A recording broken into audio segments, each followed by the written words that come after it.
Assalamu alaikum wa rahmatullahi wa barakatuh. So, today we are going to go live and we're going to refute Science is Dope and his video on Dr. Zakir Naik, Error and Logical Fallacies on Dr. Zakir Naik. So, this is the video that we will be going through and we will be refuting. So, before we get into it, I just want to say that this video is going to be a very easy refutation. He talks about Dr. Zakir Naik and he's trying to refute them, and I'll try to show that he doesn't really have any clue for most of the part about what he's talking about. He is one of those pseudo intellectuals, not academic intellectual, that tries to act academic. So it will be fun, inshallah ta'ala. So let's get right into it. Okay. So I posted the story. Let's go live. Okay, let's play the video.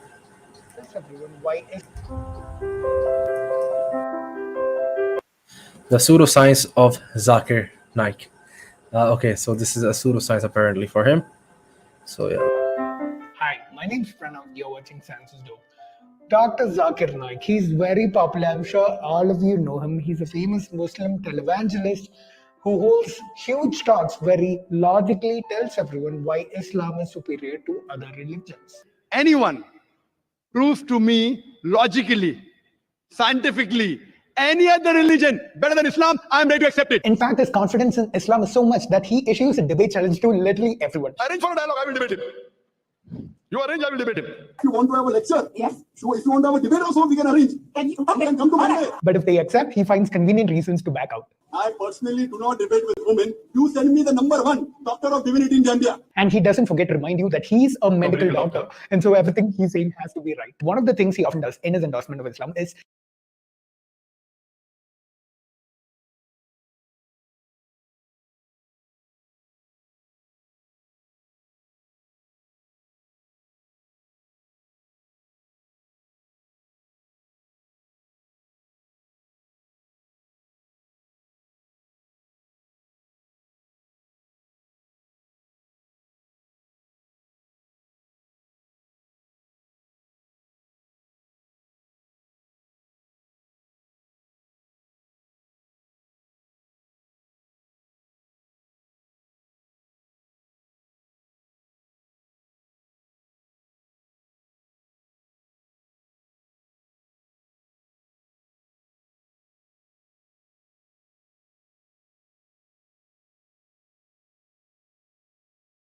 if something doesn't agree with Islam, then according to him, that thing is wrong and Islam is right. And evolution happens to be one such thing. Now, there's a super famous video, I'll link it down below, where he explains to an ex-Muslim how evolution is just a theory. Let's take a look at it, because I think there's a lot to learn here. A lot of things that our schools don't really teach all that well, like what's a theory, what's a fact, is evolution a theory or a fact, and is Zakir Naik right or not? Spoiler alert, he's not. What is the stance of Islam on evolution? As far as the question on theory of evolution is come, there is no book so far that I have read which talks about fact of evolution. Theory of evolution means the theory. There's a logical fallacy here called equivocation. When a word has two meanings and you use it in the wrong meaning to support your argument, that's equivocation fallacy. What's the word here? That's right, theory. Now, in common language,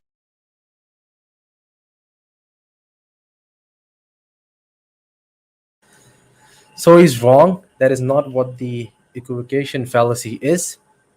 The equivocation fallacy is when you make an argument and then you use the same word, but it means two different things, and you try to follow the conclusion based on a sense that they mean the same thing. When in reality, the way that you're using those two words in those two contexts mean two different things. For example, you have first premise, you say a word, then you have a second premise, you say the same word, but in the first premise it means something else, in the second premise it means something else. Then you conclude that hence then you conclude the conclusion. So for example, this would be, you say evolution, okay, we have evidence for evolution, okay. Oh no, sorry. Let's say evolution is obviously true, okay. First premise. Second premise is evolution undermines Abrahamic religions. Okay. Then conclusion is that if evolution is obviously true, then Abrahamic religions are undermined. Okay.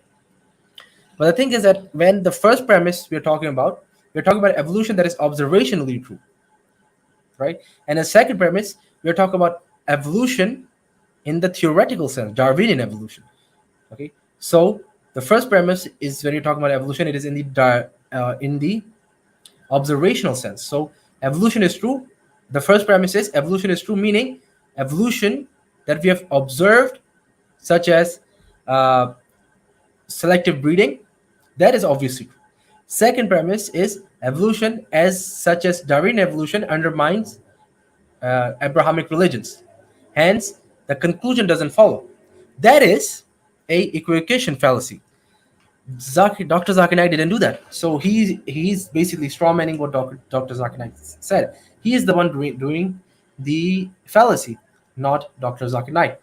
Okay, and one more thing, his whole video is errors and logical fallacies of Dr. Zakir Naik. Okay, it's weird. Okay, it is a weird, because if Dr. Zakir Naik is making arguments, then everything would be logical fallacies. He didn't need to say errors and logical fallacies. Okay, he could have just said errors in Dr. Zakir Naik's arguments. Okay, because that would include errors that are not logical fallacies and logical fallacies as well. But obviously he wants to sound smart, so he uses this as the title. Language, a theory is used to mean a guess. Ew, why do these birds always choose me to crap on? I have a theory. Maybe it's because you look like an actual toilet. This is not what a scientific theory means. In science, a theory is part of the scientific method, and the scientific method is a way of analyzing and understanding the world. This is how it works. Suppose you observe something, like some things float in water and some things sink. You try to explain what you're observing by making a guess. We call this a hypothesis. Your hypothesis is that light things float in water and heavy things sink. Okay, great. This explains our first observation, but you're not sure if it's true, so you decide to test and drop something.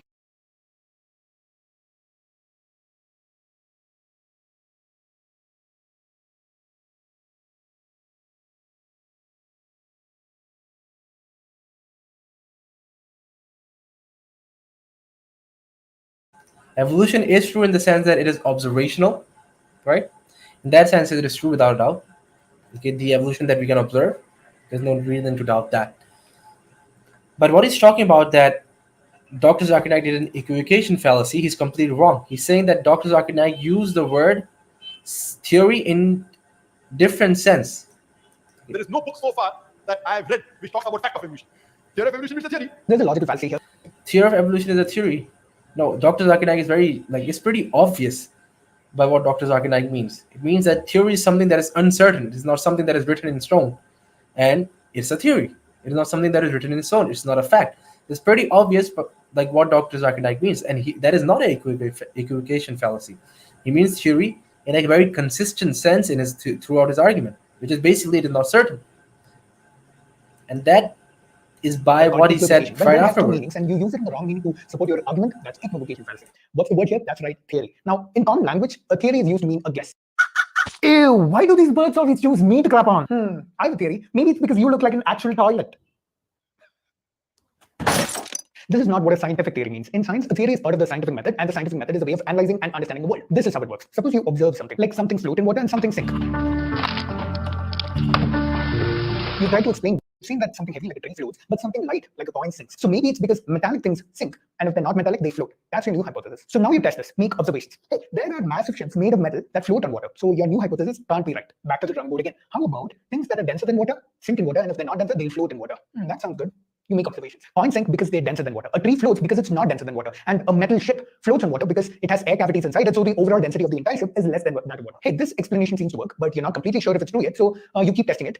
And every time it passes the test, your confidence in your idea keeps improving. You now have a theory. You can tell the whole world about it. And you now have an explanation for everything you've seen, and you can predict if you drop something in water, will it float or will it sink? Okay, so what have we learned? Your observations or facts are guaranteed to be true. Your theories, however, are not. But they only become theories once they get tested so many times that our confidence in them is extremely high. But we always keep in the back of our minds that someone somewhere will come forward with evidence that your theory cannot explain, at which point you will have to modify your theory. For example, So if you know why the razor blade, which is definitely denser than water, is floating in water, then put it down in the comments. The rest of you, check out the comments. Okay, so I went into so much detail here because this topic is going to come up again later, much later in the video. I've also linked below a source that tells you all about this just a theory argument in the context of evolution. Now that you understand what a theory is and what a fact is, let's get back to our main man, Zakir. There is no book so far that I have read which talks about fact of evolution. Theory of evolution means the theory. Is evolution an observed fact? Yes, and I can give you many examples of this. If you take the flu shot, within the next year,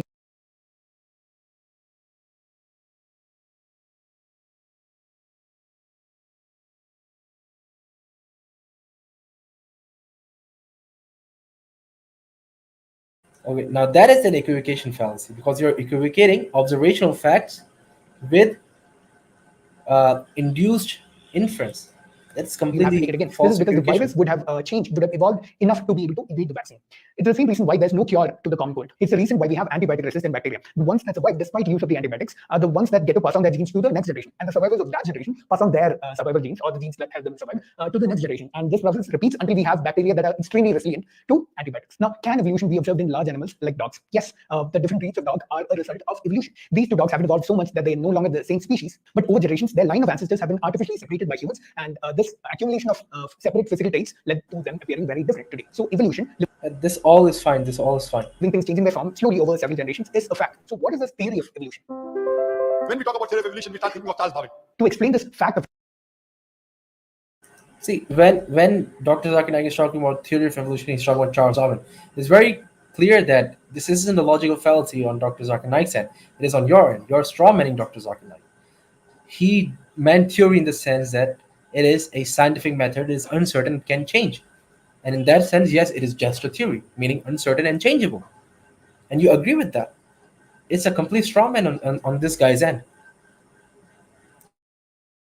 evolution, Charles Darwin proposed a mechanism for it. He called it the theory of evolution by natural selection. It's simple. Those individuals that have the traits necessary to help them survive, to compete in their environment, like say physical strength, speed, or something as simple as being the right color, can be helpful to survival. Those traits, they'll survive and pass on those traits to the next generation. And the survivors of that generation pass on their helpful traits to the next generation. So over thousands of generations, these traits get accumulated in the descendants, and that leads to them changing or evolving over thousands of generations. In fact, what I explained earlier about bacteria becoming more resistant to antibiotics is a result of natural selection. And the dog breeds that we have today is a result of not natural selection, but artificial selection by humans. So fact of evolution, theory of evolution by natural selection. So why don't books call it the fact of evolution then? I think it's because using the word fact like that outside an argument like this becomes very redundant. I'll give an example. So objects that are dropped fall. That's a fact. Everyone knows that. But you don't call it the fact of falling, do you? Same thing.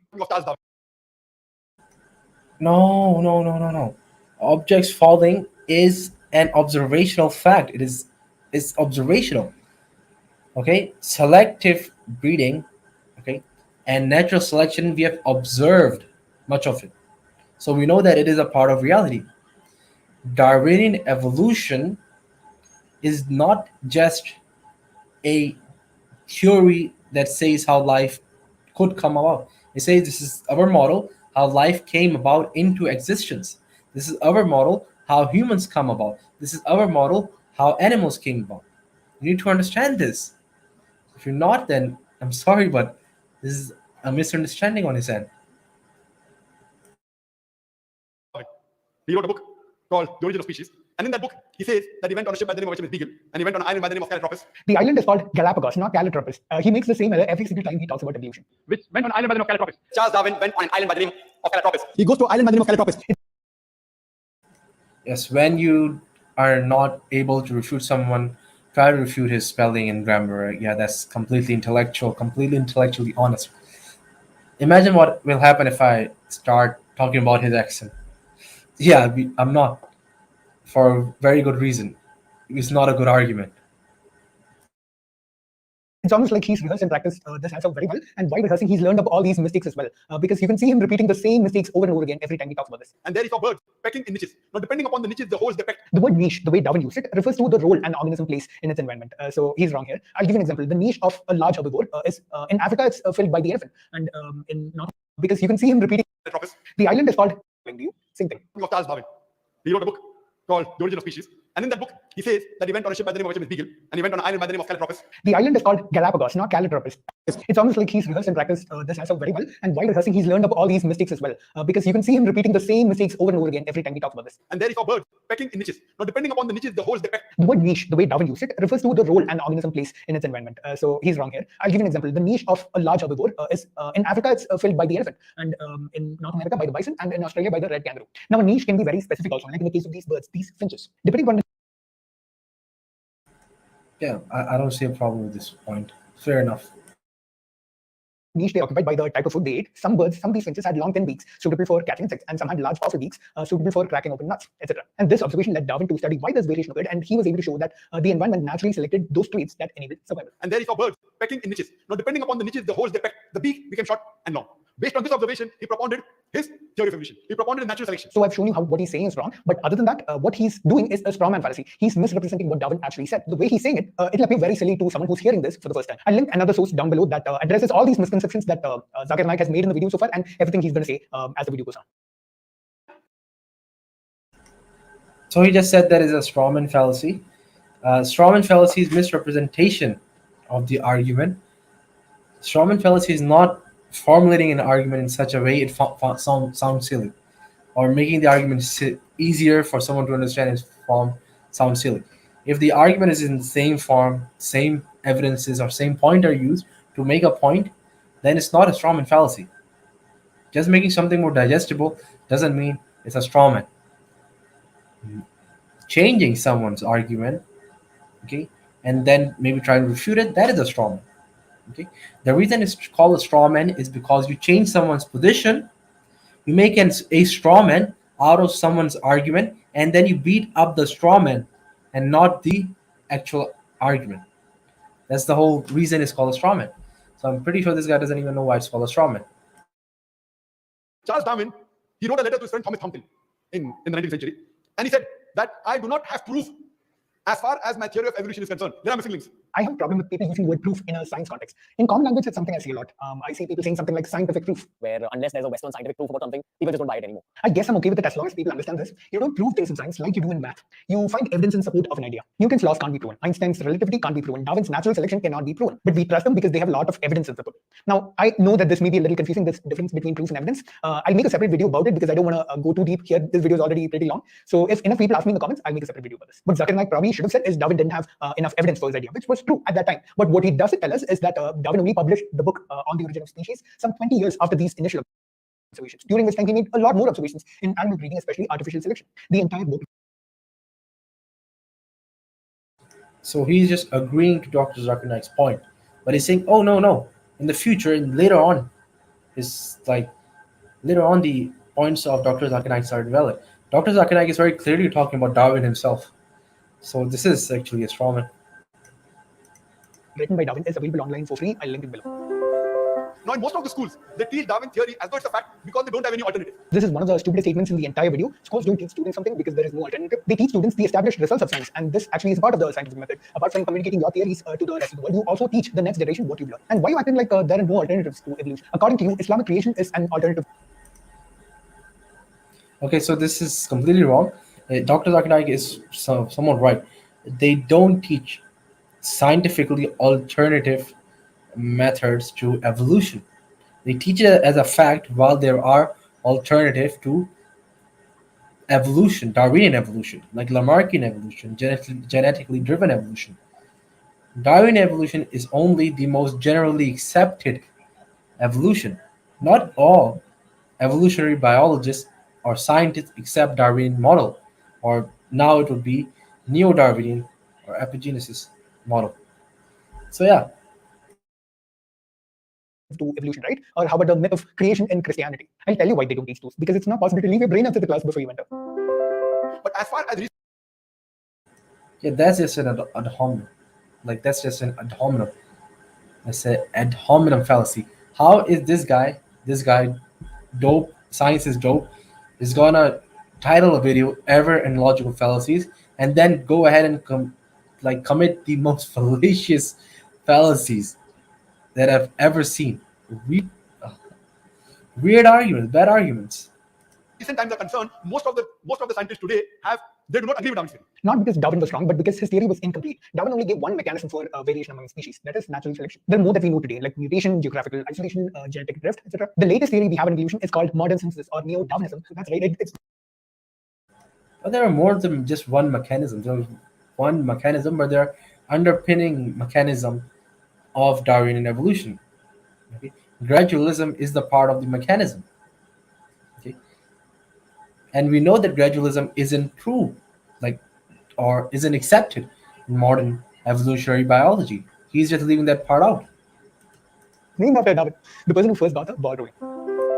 If there was evolution today, we should be having some people who are in between monkeys and human beings. We don't find that in any museum. This is perhaps the greatest misconception there is about evolution. Human beings and apes and monkeys don't have a relationship like monkeys evolved into apes and those then evolved into human beings. The transition is not between animals that exist today, but rather the transition is between the fossils of animals that existed in the past and the animals that are present today. I'll provide two sources down below. One showing how humans transition from their hominid ancestors, and another showing fossilized bones of the fins of fishes transitioning into the bones of a human arm.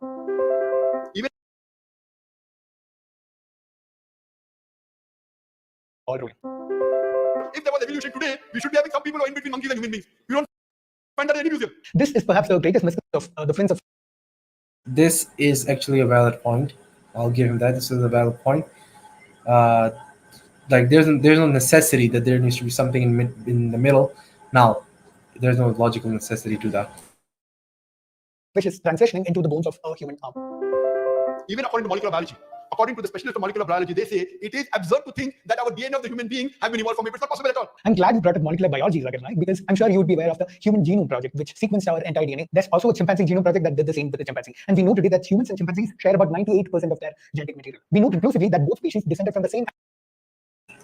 This is a myth. This is the 98% myth. Just go up and search 98% chimp human DNA myth. Just Google that. And you'll see how this guy is so. I'm not trying to make any ad hominem fallacies, but this guy is very ill-informed. It's obvious. I can say that because it's obvious. This was a myth that is not accepted anymore. It is not 98% or even 90%. Okay, first of all, the experiment was done with a very specific part of the human DNA. Okay, that part had like a certain amount of similar DNA. Okay, it was a very specific, chosen, taken out part. Okay, and if you guys just Google that, you'll find it. Okay, and then on top of that, this guy is making a false conclusion. There is no necessary implication from similarity to common ancestry. So yeah. Ancestor species that lived about 6 million years back. I guess the molecular biologist forgot to mention this too. So he says all this, expecting the person who asked the question to be convinced, and we get this priceless conversation. And that's what the Quran says, that we believe in the theory of creation, not in the theory of evolution. Or rather, it should say the fact of creation. Hope that's the question. No. So what did you not understand? What you say, it is true. It was true. 150 years ago, it was true. It's not Darwin's theory anymore. 150 years worth of research with the latest scientific advancements, that it's not what you're saying. When my professor shows me proof, it's not just from apes, which is completely certain. When you see proof how the common cold evolves, when it changes its own morphology, it's evolving its defense mechanisms against today's latest vaccine. Brother, That's evolution right there. Let me tell you one thing. It's not Darwin's theory Let me tell you anymore. one thing, brother. I'm a medical doctor. He's a medical doctor, guys. Do not mess with him. And there are many researches being done. If it turns out to be a fact, it has to come in the medical college. It is a Even- medical college. it- Until it is it's a university. By the basic. Okay, so pretty simple. Dr. Zakir Naik here. He's just saying that he's a medical doctor, and then he's right. He's right. Okay, because at this point, it became a battle of who has the bigger guns. Let's face it. So Dr. Zakir Naik said that he's a medical doctor, and you need to realize that this wasn't a debate in the first hand. Okay, so yeah, and then second point, he's right. It's not a fact, and it's a theory. Let's move You on. saying theory of evolution, it means it's an hypothesis. No. It is not yet a thought. There's It's not yet a fact. There's a difference between hypothesis and theory. A theory is something in science that has the highest honor. When something gets the word theory, it's fact. The theory, in theoretical terms, it's the theory of gravity, but we don't say it. We just say fact. It's the same way we say the fact of No, oh my God. Okay, so this guy who's talking to Dr. Zakir Naik is also wrong. No, theory of gravity, first of all, there are laws of gravity, which will be the Newtonian laws of physics. Okay? There are laws. First of all, there are laws. And then there's a theory. General theory of relativity is a theory. Okay? Gravity is a fact. Okay? Gravitation is a fact. Gravity and gravitation are fact. The general theory of relativity is a theory. Gravitation is not a theory. And then Newton's laws are also laws, right? So this guy is completely absurd what he's saying. Let me just rewind this and just listen to what he's saying The again. word theory, it's fact. The theory, in theoretical terms, it's the theory of gravity, but we don't say it. We just say it's fact. Same way sorry, we say the fact of gravity. Sorry, what is the theory of what? Gravity. If you say No, okay. So yeah, so you're saying it's theory of gravity. No, gravity itself, general theory of relativity is a theory. Okay, gravity is an observational fact, and something doesn't become a fact if by fact you mean that it is. We have tested it so many times that it's a fact. Okay, how many times you need to test it to make it a fact? 99 times. You cannot give a number there. Okay, by fact you just mean it has been done so many times that it is unreasonable to conclude that it is not the case. If that is what you mean by fact, then human chimp ancestry does not go at that level. Okay, you could argue that general theory of relativity does.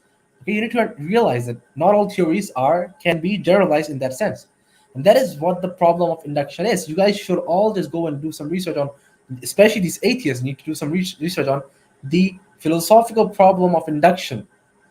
Science works through induction. That is the whole problem. Something doesn't. Basically, this guy is trying to equate fact, meaning something that is actually real without a doubt, like 2 + 2 is 4, and he's trying to equate something that is not a fact, like 2 + 2 is 4.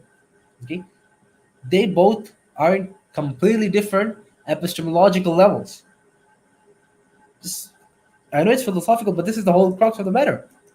in theoretical terms, but it's No theory of gravity. It's a law. I'm sorry. Law. I'm sorry. It's the law of I'm evolution. sorry. Your knowledge of science is very weak. It is Boyle's law. It is not Boyle's theory. It is Archimedes' principle. It's not Archimedes' theory. Whatever's theory, when it becomes a fact, it changes into law. So there's a lot of confusion here. Theories don't become laws, which then become fact. Laws are like theories, but with a mathematical expression that tells you what the theory is saying. You can use this mathematical expression to predict what's going to happen. Now, why is it called the general theory of relativity, even though it Actually, Dr. Zakir Naik just said what I said. Dr. Zakir Naik is right here. He's completely right here. He's completely right here. And then this guy is trying to defend the guy in the video. It changes into law. So there's a Look lot what of he said. confusion here. Theories don't become laws, which then become fact. Laws are like theories, but with a mathematical expression Laws make theories. that tells you what the theory is saying. You can use Yeah. So laws become theory. Like who said laws becomes theory? Okay. Laws. You see natural phenomena. You basically apply mathematical models on these natural phenomena, and those are the laws because they're observational. You're applying, let's say, deductive reasoning or laws of logic on the naturalistic phenomena. Okay, that is certain. No one argues that it's certain in philosophical terms. That is yaqeen. That is qati bid-dalala, qati bis-subut. Everything is certain. We have no doubt on laws. Okay, like these kind of laws, which we have obviously observed. Theories do not come out of laws. No. We see phenomena, we hypothesize. Okay, we hypothesize. Okay, we hypothesize. Theories come out of hypothesis, not laws. Okay, you need to understand. And theories then don't become fact because they're based on a hypothesis. Something that is based on a hypothesis is subjective. It is opinion based. You like it or not. this mathematical expression to predict what's going to happen. Now, why is it called the general theory of relativity, even though it has a mathematical expression, shouldn't be called a law? I don't know. These definitions of theories and laws are not super consistent everywhere. They follow this general rule, but you can always find exceptions.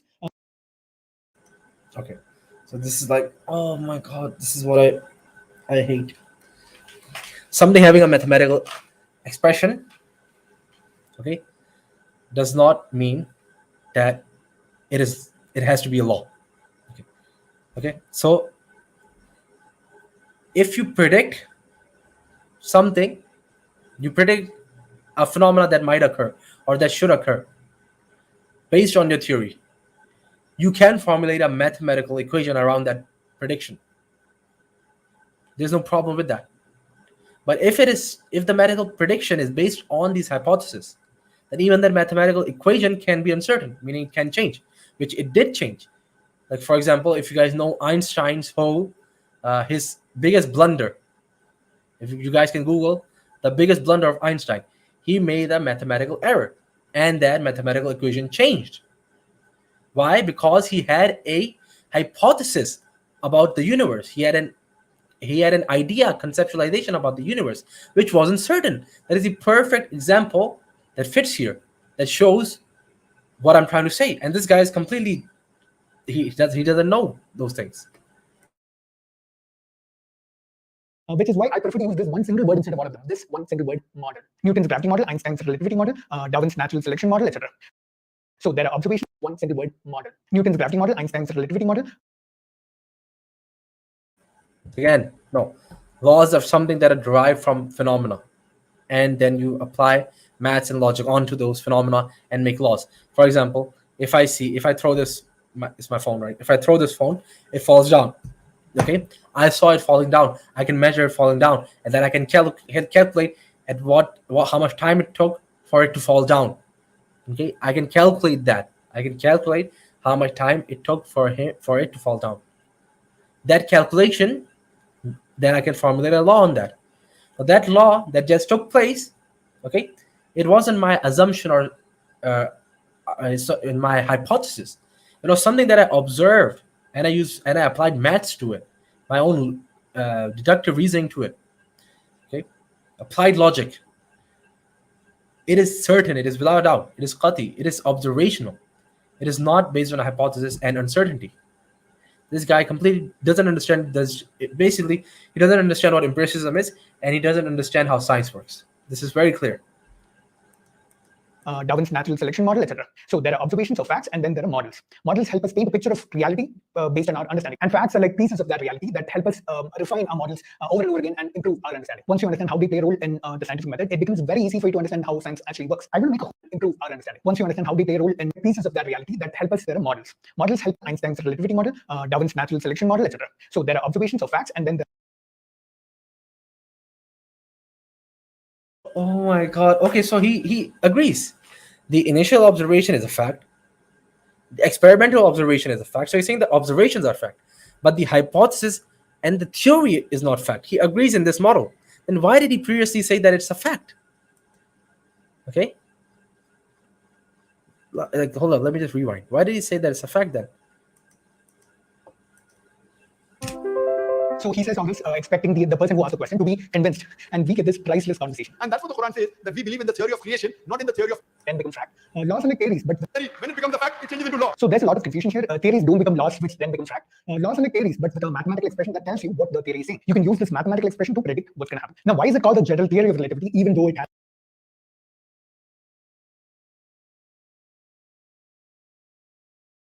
someone somewhere will come forward with evidence that your theory cannot explain, at which point you will have to modify method, and the scientific method is a way of analyzing and understanding the world. This is how it works. Suppose you observe something like called equivocation. When a word has two meanings and you use it in the wrong case, maybe it's because you look like an action in water and something's yes. You're not sure if it's true, so you decide to test and drop something heavy in water. Like we have to come up with a new guess. Okay, so we've seen that float, you not float, or will it stay? Okay, so what have we learned? Your observations or facts are guaranteed to be true. Your theories, however, are not. But they only become theories once they were tested so many times that our confidence in them is extremely high. But we always keep in the back of our minds that someone somewhere will come forward with evidence that your theory cannot explain, at which point you will have to modify your theory. For example, check out the comments. Okay, so I went into so much detail here because this topic is going to come up again later, much later in the video. I've also linked below a source that tells you all. There is no book so far that I have read which talks about fact of evolution. Theory of evolution is the theory. Is evolution an observed fact? Yes, and I can give you many examples of this. If you take the flu shot, within the next year you'll have to take it again. This is because the virus would have changed, would have evolved enough to be able to evade the vaccine.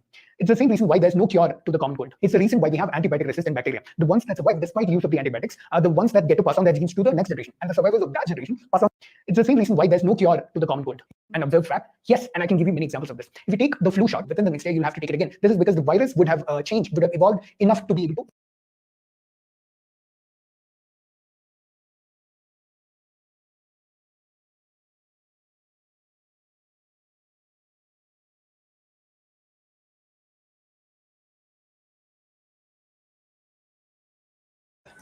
Darwin, so Dr. Zakir Naik is right, and this guy's wrong because he's saying that observations are fact. The thing is that Darwin evolution is a theory, and Darwin evolution, the theory itself, is not just the observation; is the conclusion you reach by the observation. So it is not a fact. Dr. Zakir Naik is right by his own standard and by his own diagram right here, and I love that. I love that I can refute him with his own diagram, silly diagram. Reality based on selection model, etc. So there are observations of facts, and then there are models. By this model, we can easily refute him. These two things are fact. So for him, the initial model initial observation and the. Can you guys hear me now?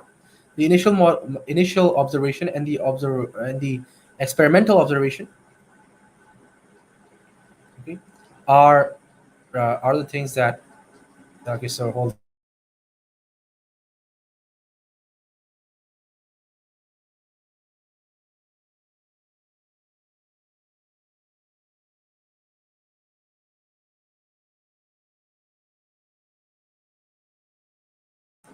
Okay, so I guess, yeah, you guys can hear me right now. Okay, so yeah, so the initial observation and the observation of the experiments are fact. Yeah, they're observed, they're fact. But the conclusion, the theory, he himself is saying they're models. They're not observational facts, right? Very simple. We agree with this. Okay, we agree with this. So yeah, let's move on. So Dr. Zakir is right, because that's all he's saying. He's saying that these things, the theory itself is not a fact. The observation is a fact. So what is this guy's whole video about? Models. It's not a Models help us fallacy. paint a picture of reality based on our understanding. And facts are like pieces of that reality that help us refine our models over and over again and improve our understanding. Once you understand how they play a role in the scientific method, it becomes very easy for you to understand how science actually works. I will make a whole video dedicated to this topic and make it so easy to understand that literally anyone can understand it. But that video will come soon. I'm working on it. Now let's get back to Zakir Naik. Okay, The just thing is answer that if your this, knowledge is so weak, I think theory is the highest thing in science. I'm sorry, you're absurd. I'm a medical doctor. Theory is the highest thing in science. If I'm someone very can sorry, dis- brother. if someone I'm can Zakir, disprove- brother. I'm very sorry. Theory is never the highest thing in science. He accuses the person of not understanding science based on one error and refuses to continue the conversation. What a copper. The actual reason is that Zakir Naik knows that he can't convince the other person, and so rather than continue the conversation and expose his own misunderstandings of evolution, he'd rather just not continue. You are agreeing that Dr. Zakir Naik is right in this discussion, and that the other individuals did make a mistake. You agree with this by clearly what you said, that he didn't make an error. So Dr. Zakir Naik is completely in the right position to say that. There's no problem with saying that. He's saying that you don't understand science. Because that guy seriously looked like he was trying to lecture Dr. Zakir Naik. He's trying to say, no, it's not like that. So it's completely like, it's dishonesty on your end, bro. Zakir Naik is a perfect example of why you shouldn't form your conclusions before looking at the real world, because you will end up looking for evidence that confirms your belief and disregard evidence that goes against your belief. Just like Zakir Naik here is disregarding evolution. This is called confirmation bias, probably one of the biggest biases that comes in the way of people thinking clearly. What you have to do is look at the evidence first and then form your conclusions. Hope you've learned something in this video. What evidence? That's the point. Even the evidences that you gave do not necessitate. Oh my God! You said facts are observation, and so what did Dr. Zakir Naik refuting or rejecting? He's rejecting the theory of evolution. That is his whole starting point. That's what he refuted, right? That's what he refuted. The theory of evolution. You yourself, and he said that they are not facts. You yourself said that the facts are the observations and the experimental observation. Those are the only two things that are fact. The other things are models. Okay. What I would like to call is hypotheses are assumptions. Theories are experimented upon assumptions. Okay. Hypotheses are assumptions based on a phenomena. Theories are experimented hypotheses, meaning theories are experimented hypotheses based on experimented hypothesis, meaning they're experimented assumptions based on the natural phenomena that you see. It's very simple. It's not that mind-boggling. Dr. Zakir Naik is right. I'm sorry. Like, I agreed where Dr. Zakir Naik might have slipped. I was fine with that, where he got a few details off that didn't really affect the point that he was making on the larger scale. But this guy clearly messed up with here. Okay. So yeah, let's see what his ending remarks are. I'll see you in the next one. Till then, remember, science is dope.